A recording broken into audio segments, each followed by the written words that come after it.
Today's lesson is badminton, a game of speed, feathers, and fun. Hi, everybody. My name is Roger. And I'm Mike. And we're talking about sports here as we begin the new year on January 2nd. We're talking about badminton, and that, of course, is a very popular sport here in Taiwan and in Asia. Lots of people like to play this game. And how do we describe it? Well, it's a game of speed, of feathers, and, of course, it's a lot of fun, although it's difficult to play outdoors on a windy day.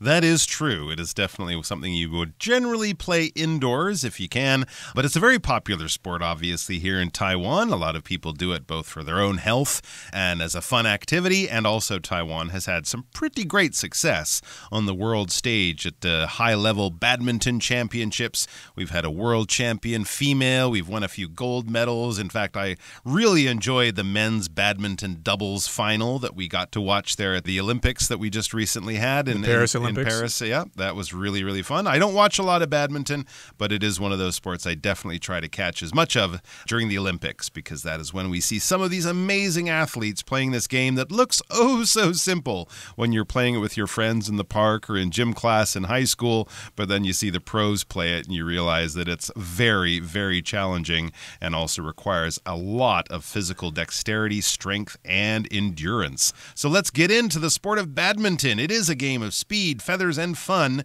and we're going to learn all about it in our first paragraph.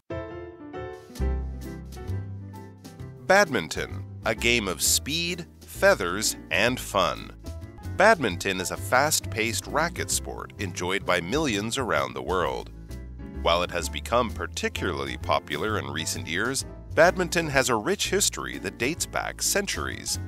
Ancient civilizations in Greece, China, and India all played similar games featuring a shuttlecock and rackets. However, the modern version of badminton that we know today began to take shape in British India during the 19th century. 大家好，第一部分介绍名词 civilization， 它的意思是文明或是文明社会。例如 Carissa is interested in ancient civilizations like Greece and Egypt. Carissa 对希腊和埃及等古文明很感兴趣。或者 Agriculture played a crucial role in the growth of early civilizations. 农业在早期文明的成长中扮演了关键的角色。再来看到片语 take shape， 表示成型或是初具雏形。例如 The architectural design began to take shape as the blueprints were transformed into a physical structure. 随着蓝图转化为实体结构，建筑设计开始有了样子。或是 After hours of discussion, a plan was finally beginning to take shape. 经过几个小时的讨论后，一项计划终于开始有雏形了。又或者说 Slowly, an agreement took shape over the course of the negotiations. 经过一连串谈判后，一项协议慢慢成型。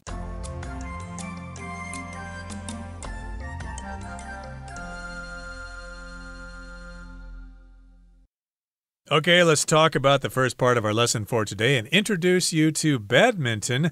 Badminton is a fast-paced racket sport enjoyed by millions around the world. So, of course, we've got lots of different kinds of racket sports. There's racquetball. There's squash. Is squash a racket sport? Sure, I think it is. Yep. Also tennis. Mm-hmm. Which one did you just say? Table tennis as well. Table tennis, Ping yes. pong. Ping pong, yes. Those are all racket sports. And this particular kind of racket sport, badminton, is fast-paced. It moves at a fast pace, just like table tennis, and millions of people enjoy playing it around the world, especially here in Asia. I've tried to play it myself before, but it's kind of hard to figure out the speed of the birdie, of the shuttlecock, because it slows down in the wind, and I'm used to hitting moving balls, so you do have to practice a lot if you want to get good at badminton. Yeah, it is a remarkably challenging game, considering how easy it seems to look. It looks easy, but it's actually pretty very challenging. Well, it has become particularly popular in recent years, right? A lot of badminton on television, and of course here in Taiwan, Taiwan, the country's had success, and that makes, of course, the sport more popular.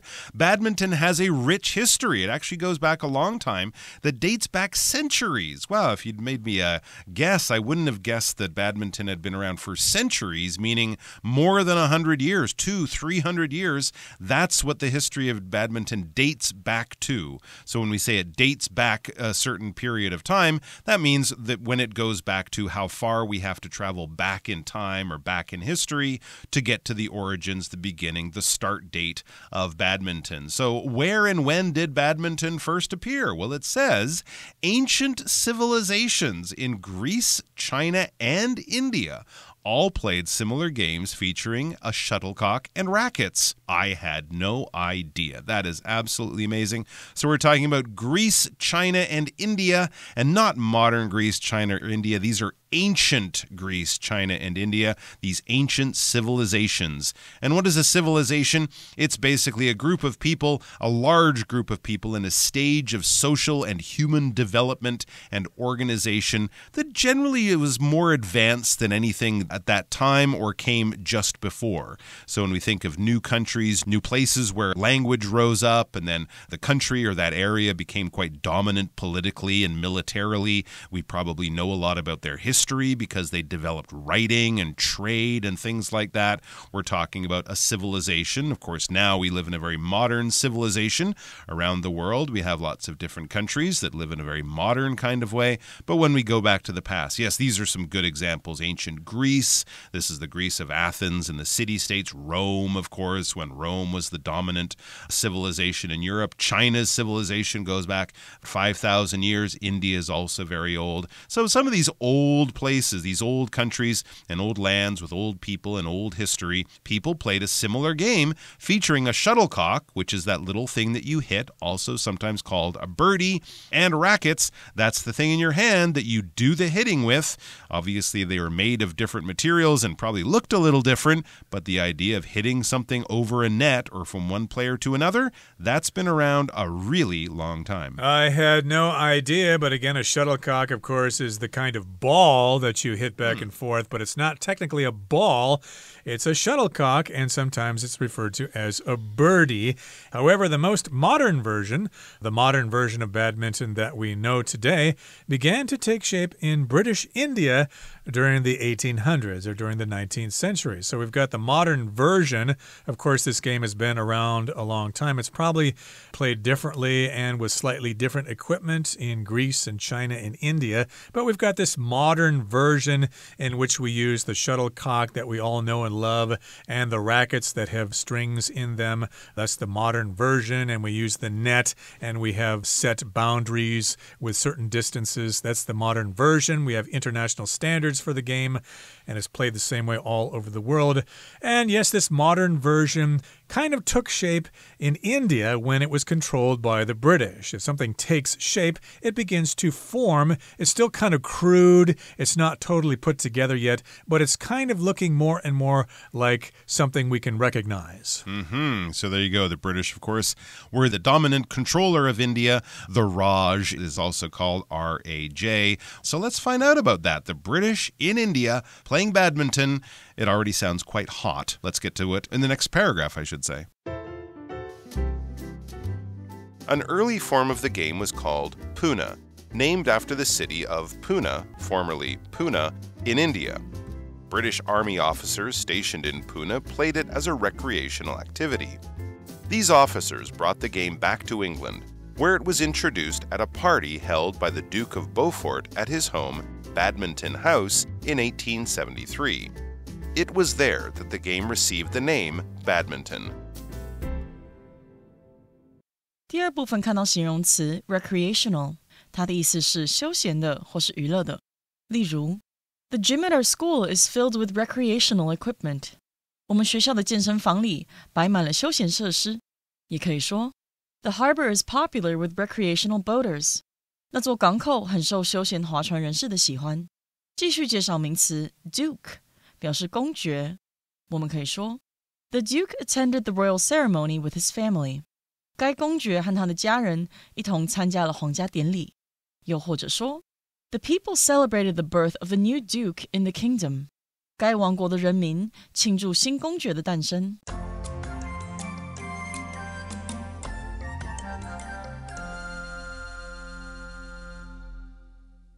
Okay, it's time for us to discuss the second part of our lesson for today. It says, an early form of the game, an early version of badminton, was called Pune, named after the city of Pune, which was formerly called Pune. Okay, so this sort of tells us that this game actually came from India. And the British kind of picked it up and they modified it and they made it into a form that they liked. And so, yes, this is an early form of the game. It came from this city in India. British Army officers stationed in Pune played it as a recreational activity. So there you go. It was a sport that they played. These British Army officers stationed in Pune. So basically, if you're working for the government generally and you get put in a certain place at a certain geographic location, that's where you are stationed. A lot of military people will say, oh, I was stationed at this base or on this island or something for the first 2 years of my military career, and then I was moved and they stationed me somewhere else. So that's basically where you were put to work, where you were told to do your job. So this officer stationed in the city of Pune, they played it as a recreational activity. A lot of army officers at that time didn't have a whole lot to do. They weren't fighting a lot of big wars in India. They were just sort of there to manage things and make sure they kept control of the local Indian population. So they had a lot of free time. And when you have free time, you might engage in recreational activities. So these are not professional activities, not doing their jobs, not military activities, fighting wars or doing training and exercises. This is fun. Recreational activities are the fun things you get to do on the weekend. You could go hiking with your friends, meet your buddies downtown for some coffee and shopping, or sit at home and just do what you like to do, listen to music or play computer games. Whatever you're doing for recreation or fun is a recreational activity. So a lot of these guys would do what? Horse racing, maybe play some cricket, things like that. And they also played some badminton. These officers brought the game back to England, where it was introduced at a party held by the Duke of Beaufort at his home Badminton House in 1873. So that's where the name comes from. That's why we don't talk about winning a gold medal in Pune.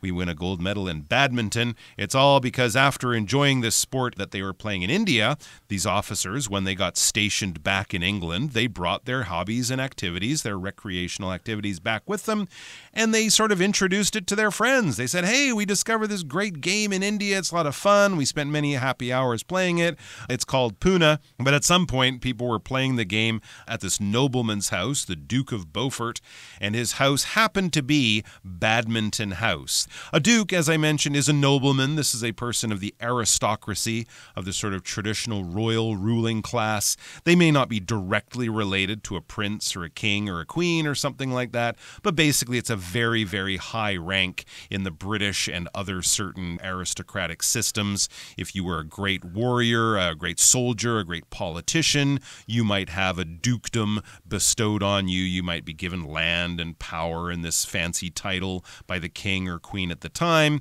So he threw fancy parties where people played fancy, interesting games, and they eventually gave the name of his home to one of those games, badminton. Right. The Duke was holding a party at his house, and of course these military officers were at the party, and they thought it would be pretty cool to introduce everybody at the party to this game. And the rest is history.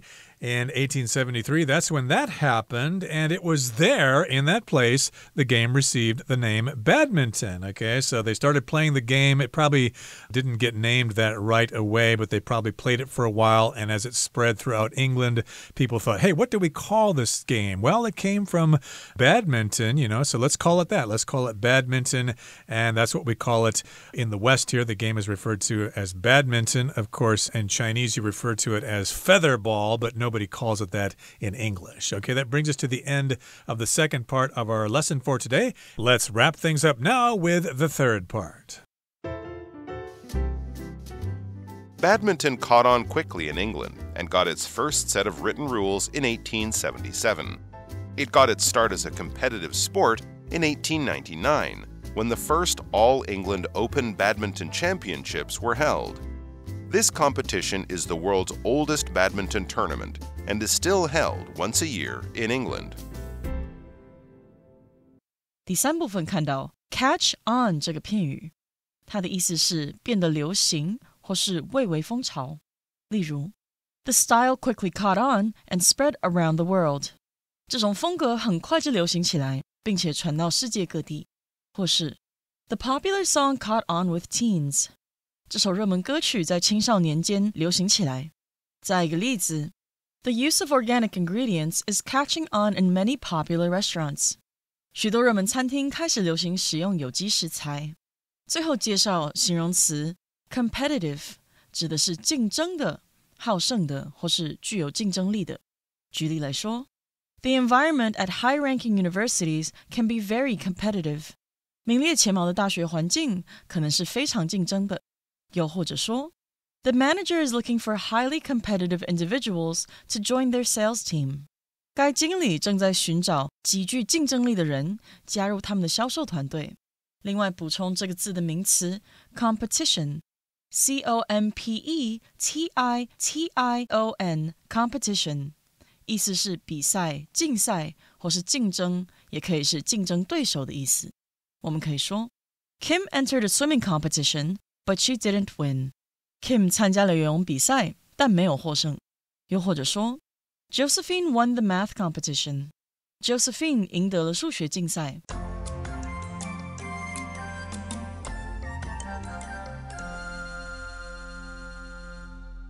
All right, so badminton, invented in India, enjoyed by British officers, brought back to England, and popularized after the Duke of Bedford and his guests played it at Badminton House. It became known as badminton. And then, it says badminton caught on quickly in England and got its first set of written rules in 1877.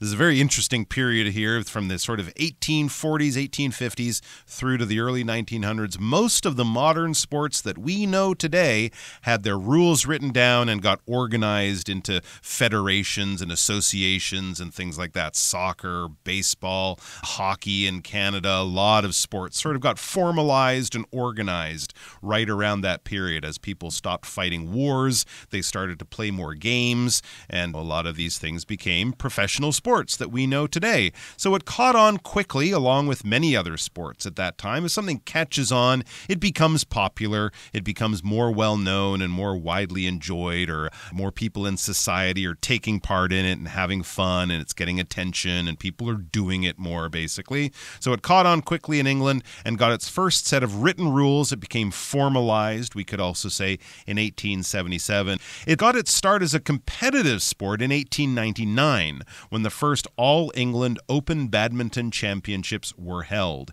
In much the same way that these British officers played sports in their free time in India, a lot of aristocrats and wealthy people played sports in their free time when these sports were first beginning. Factory workers were busy working in the factory, but the rich and, students at Oxford and Cambridge, they had money, they had free time, they had an interest in engaging in sporting activities. So that's the kind of thing that would happen. And then eventually it became more common for normal people to start to do it. But it became a competitive sport in 1899. Before that, it was sort of a fun thing for people to do at a summer party, at a garden party, or whatever. But they actually organized tournaments and started to find out who the best players were around the year 1899. When we say a competitive sport, we mean it's more organized, it's more formalized. They may have tournaments, they may have championships, and it might be recognized as a sport at things like the Olympics and other sporting tournaments and things like that. So it becomes less sort of an amateur fun thing and more of a professional sport. And this was when the All-England Open Badminton Championships were held in 1899. Championship is the end of the tournament or the end of a sporting competition when you are boiled it down to the top 32 or 16 or 8 or 4 or 2, and then the best player comes out at the end. So the World Cup that we think of as happening every 4 years is actually the championship of the FIFA World Soccer Tournament. It's when all the best teams who've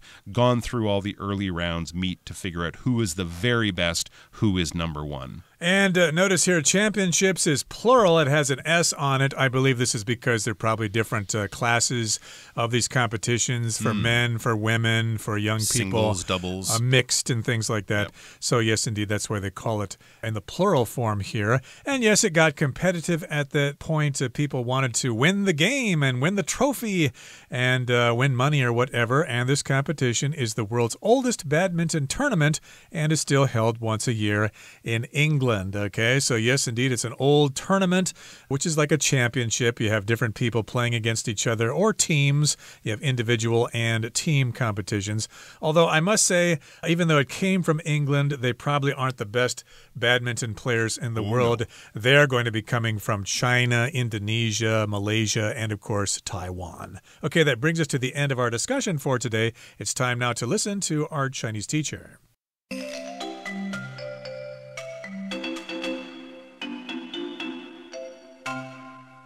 各位同学大家好，我是 Hanny。 我们来看今天的文法重点。课文第二部分一开始提到，羽球这项运动的早期形式被称为 Puna， 以印度的普纳市来命名。那文中用到 named after the city of Puna 来表达以普纳市来命名。那么 named 它的前方省略了 which was， 我们这边就是要介绍 name A after B， 它表示以 B 为 A 命名，用 B 来替 A 命名。Name 在这边是当动词，它具有为什么取名命名的意思。举例来说 Bob named his cat after his favorite cartoon character。 Bob 用他最爱的卡通人物名字来替他的猫命名。我们也来看被动用法的例句 Her daughter was named after her grandmother。他的女儿是以他的祖母名字来取名的。好，那顺便补充几个跟 name 有关的用法。第一个，我们可以用 get one's name from 或者是 take one's name from 加一个名词，表达说由什么而得名，取名自什么什么。from 的后面呢，可以接人或是事物。例如 The band took its name from a horror movie。 那个乐团取名自一部恐怖片。第二个补充的用法是 give one's name to 加名词，这是表达以自己的名字为什么命名。像 The company gave its name to the technology， 那间公司以其名称为该技术命名。那第三个补充的是 make one's name， 它也可以写作 make a name for oneself。 那这字面意思是为自己制造一个名字的样子，那其实是用来表达成名出名，后面可以接 as 加上职业或身份，表达说以某种职业或身份而成名。举例来说 Haley made a name for herself as a YouTuber。 Haley 以身为 YouTuber 而出名，她是知名的 YouTuber。 好，那么课文接着提到说，驻扎在普纳的英国陆军军官将这项运动带回英国，于1873年在伯福特公爵家中，也就是 Badminton House 举行的一场派对上介绍了这项运动。好，那他就写到说It was there that the game received the name badminton。 那这项运动就是在那里被命名为羽球。好，那这句是属于分列句的用法。我们要强调句子里面的某部分时，常常使用到分列句。那它的步骤是把原本句子里面要强调的部分放在 it is 和 that 之间，或是 it was 和 that 之间。强调的部分可以是原本句子当中的主词、受词、时间副词或地方副词等等。那我们接着把句子里的其他部分就放到 that 之后，所以句型就会是 it is 或是 it was 加上强调的部分加 that 再加句子其余部分。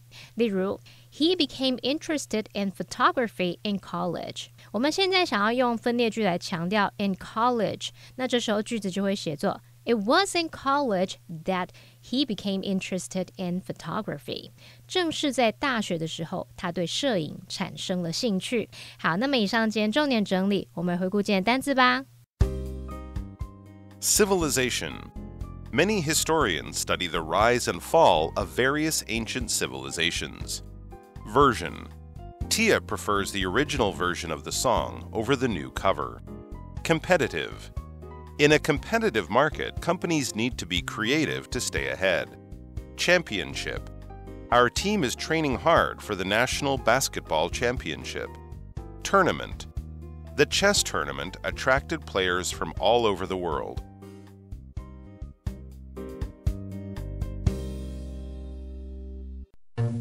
Well, that brings us to the end of another edition of our program, and please make sure you join us again next time. From all of us here, I am Roger. I am Mike. See you next time.